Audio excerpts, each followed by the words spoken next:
దక్షిణ భారతదేశానికి ఉత్తర భారతదేశానికి మధ్యన విభేదాలు సృష్టించేటువంటి ప్రయత్నం చేస్తున్నారు.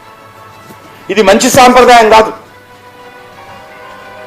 రాహుల్ గాంధీ దీనికి జవాబు చెప్పాలా. ఏదైతే రేవంత్ రెడ్డి గారు మాట్లాడుతూ ఉన్నారో, మీరు గతంలో పునర్విభజన మీరు చేశారు, అనేక దశాబ్దాల పాటు ఈ దేశాన్ని మీరు పరిపాలించారు. మరి మీరు పరిపాలించినప్పుడు మీరు చేయలేని పనులు ఈరోజు నరేంద్ర మోడీ గారి నేతృత్వంలో ఎన్డీఏ ప్రభుత్వం చేస్తూ ఉంటే చాతనైతే సమర్థించండి, లేకుంటే నోరు మూసుకొని కూర్చోండి. కానీ తప్పుడు మాటలు మాట్లాడకండి, అబద్ధాలు మాట్లాడకండి, ప్రజలను తప్పుదారి పట్టించేటువంటి ప్రయత్నం చేయకండి, వాస్తవాలకు విరుద్ధంగా మాట్లాడకండి. మీరు అంతకుముందు ఇన్ని రోజులు ఏమన్నారు, జనాభా ప్రాతిపాదికన చేయకూడదు, నష్టం జరుగుతుందన్నారు. ఇప్పుడేమో గతంలో ఉన్నటువంటి సీట్ల నిష్పత్తి ఆధారంగానే కొత్తగా సీట్లు పెంచాలంటే ఇప్పుడు మళ్ళా కొత్త పాలెం అందుకుంటున్నారు. కాబట్టి ఇదంతా కూడా చర్చించి చేయాల్సినటువంటి అంశాన్ని రాజకీయం చేయకూడదు. ప్రధానమంత్రి గారు ఈరోజు అన్ని పత్రికల్లో ప్రజలకు తెలిసే విధంగా ఆర్టికల్స్ రాశారు. స్వయంగా ఆయన అన్ని రాజకీయ పార్టీలకు ఉత్తరాలు రాస్తా ఉన్నారు. ఇంతకుముందే ఆల్ పార్టీ మీటింగ్ కూడా జరిగింది. వీరు రేవంత్ రెడ్డి గారు చెప్తున్నది డాక్టర్ బాబాసాహెబ్ అంబేద్కర్ ఆలోచన విధానానికి విరుద్ధంగా ప్రతిపాదన.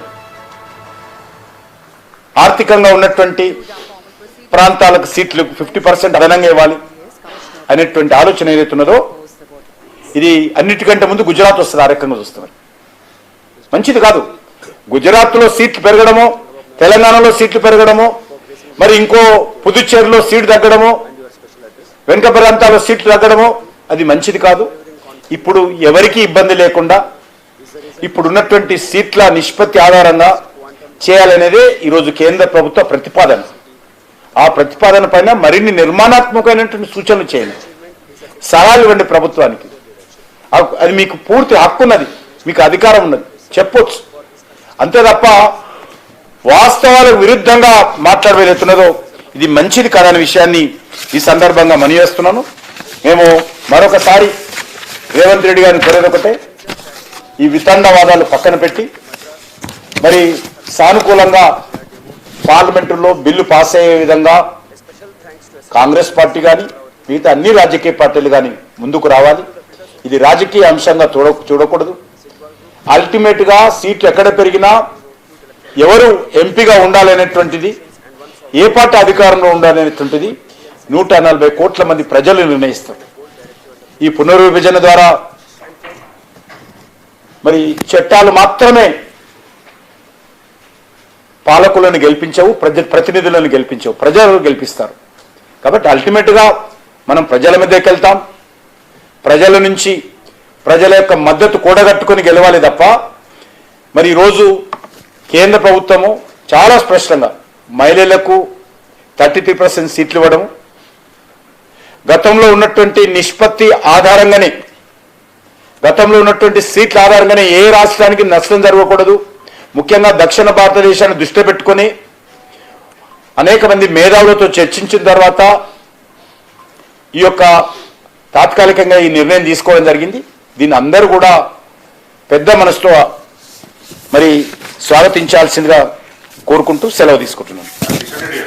2023లో ఆమోదించిన మహిళా రిజర్వేషన్ చట్ట సవరణ ప్రకారం జనగణన అదేవిధంగా పునర్విభజన జరిగిన తర్వాత మాత్రమే అన్నారు. అలాంటిది ఒకవైపు దేశంలో జనగణన జరుగుతున్న క్రమంలో ఇప్పుడు వేగంగా ఈ నిర్ణయం తీసుకోవాల్సిన అవసరం ఎందుకు వచ్చింది? జనగణన ఇప్పట్లో పూర్తి కాదు. జనగణనకు సంబంధించినటువంటి క్యాస్ట్ సెన్సస్ చేస్తూ ఉన్నాము. క్యాస్ట్ సెన్సస్ చేస్తున్నటువంటి ఈ నేపథ్యంలో చాలా ప్రక్రియ ఉంటుంది. కాబట్టి మొదటిసారిగా అది కూడా కాంగ్రెస్ పార్టీ చేయలేకపోయింది. ఏ రోజు కూడా స్వాతంత్రం వచ్చిన తర్వాత మొదటిసారి మేము కుల గణన కూడా ఈ యొక్క జనాభా సేకరణలో చేస్తున్నాము. కాబట్టి ఇవన్నీ కూడా చాలా ప్రక్రియ ఉంటుంది. ఆ తర్వాత మనము ఈ యొక్క జనాభా సేకరణ కాకముందే ఈ యొక్క పునర్విభజన కమిటీ వేడేసే అవకాశం ఉండదు.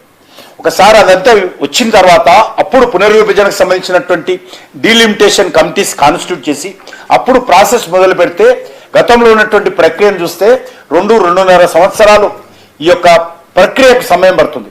ఎందుకంటే పునర్విభజనకు సంబంధించి ఎందుకంటే అన్ని పార్లమెంట్ నియోజకవర్గాల వారిగా ఈ కమిటీలు వెళ్లాల్సి ఉంటుంది.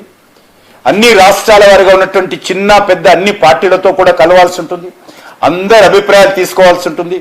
మేధావులు మీడియాకు సంబంధించినటువంటి అభిప్రాయాలు కూడా పునరుజ్జీవనం తీసుకోవాలి. పౌర సమాజం యొక్క అభిప్రాయాలు తీసుకోవాలి. దీనికి కొన్ని వేల మంది అన్ని రాష్ట్రాల్లో కలిపి వేల మంది ప్రతినిధులు ఆయా జిల్లాల వరకు పర్యటించాలి. చాలా పెద్ద ప్రక్రియ ఇది. చట్టం ప్రకారము చాలా గతంలో ఉన్నటువంటి మరి ఆనవాయితీ ప్రకారము చాలా పెద్ద ప్రక్రియ ఉంటుంది. దానికి 2-2.5 సంవత్సరాలు పడుతుంది. ఎందుకంటే మనం ఇప్పుడు కులగణన ప్రారంభించబోతా ఉన్నాం. జనగణన కులగణన ప్రారంభించబోతున్నాం. అదంతా పూర్తయిపోయి ఫైనల్ రిపోర్ట్ వచ్చిన తర్వాత అప్పుడు ఈ యొక్క కమిటీ కాన్స్టిట్యూట్ చేస్తే పునర్విభజన కమిటీ కాన్స్టిట్యూట్ చేస్తే మరి సమయం పడుతుంది. వచ్చే 2029లో ఎట్టి పరిస్థితుల్లో మహిళా రిజర్వేషన్ జరగాలనేటువంటిదే నిర్ణయము. కాబట్టి దయచేసి పరిస్థితిని అర్థం చేసుకొని అందరూ సహకరించాల్సిందిగా నేను మీ ద్వారా అందరినీ కోరుతా ఉన్నాను. సార్, ఇప్పుడు డీలిమిటేషన్ ప్రక్రియ ఈ నియోజకవర్గాల మన మహిళా రిజర్వేషన్ అన్ని చేస్తున్నారు కదా.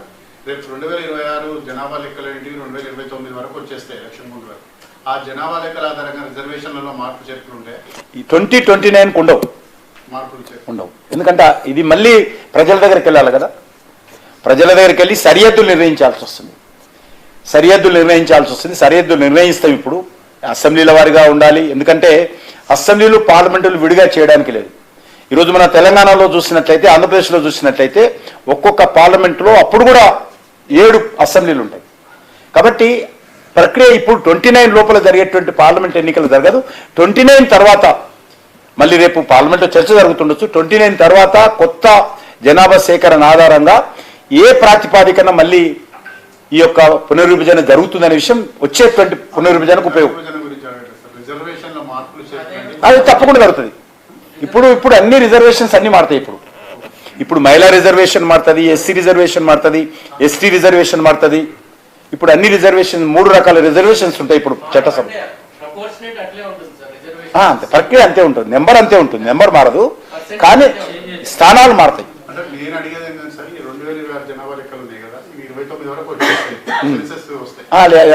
ప్రతిపాదన అంతకు ముందే ఇదంతా ప్రక్రియ పూర్తయిపోతుంది. కమిషన్ చేసినాకనే వస్తుంది. ఇప్పుడు డీలిమిటేషన్ కమిటీ ఏదైతే మనం ఇప్పుడు చేసుకుంటామో వాళ్ళు నిర్ణయిస్తారు స్థానాలు ఎక్కడ, ఎస్సీ ఎస్టీ ఎక్కడ, అదేవిధంగా మహిళ ఎక్కడ. దానికి సంబంధించినటువంటి పార్లమెంట్లో చేసేటువంటి నియమ నిబంధనలు, రేపు ప్రభుత్వం తరఫున వచ్చేసిన గైడ్ లైన్స్ ఆధారంగా పునర్విభజన జరుగుతుంది. రేపు 2029లో లోపలనే కానీ తర్వాత కానీ. ఎందుకంటే మనకు మేజర్ ఛాలెంజ్ ఈ యొక్క బీసీ. కొన్ని రాష్ట్రాల్లో బీసీ ఉన్నది, కొన్ని రాష్ట్రాల్లో బీసీ లేదు. ఇవన్నీ కలిపి బీసీ జనాభా క్యాస్ట్ పాపులేషన్ ప్రకటించడం మన ముందున్నటువంటి పెద్ద ఛాలెంజ్. అది నాన్ పొలిటికల్గా అందరూ ఆలోచన చేసి ఈ సమస్య పరిష్కారం కనుగొనాలి. కాబట్టి అదొక ఛాలెంజ్. ఇవన్నీ చేసి మనము పాపులేషన్కి సంబంధించినటువంటి ఫైనల్ డిక్లరేషన్ అయిన తర్వాత మళ్ళీ కమిటీ కాన్స్టిట్యూట్ చేసిన తర్వాత మళ్ళీ పునర్విభజన కమిటీ కాన్స్టిట్యూట్ చేసి ఆ తర్వాత జరిగేటువంటి ప్రక్రియలో మీ నిర్ణయం వస్తాయి.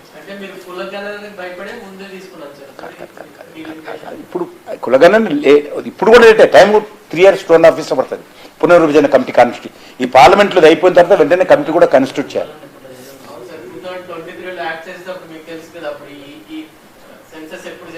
అంటే మనకు కొంత ఆలస్యం జరిగింది.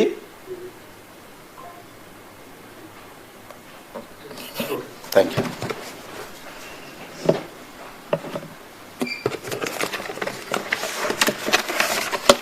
మనకు కొంత ఈ యొక్క కోవిడ్ కారణం కొంత షెడ్యూల్లో నేనే ఉంటే నాకే ఉండాలి హోమ్ మినిస్ట్రీలో.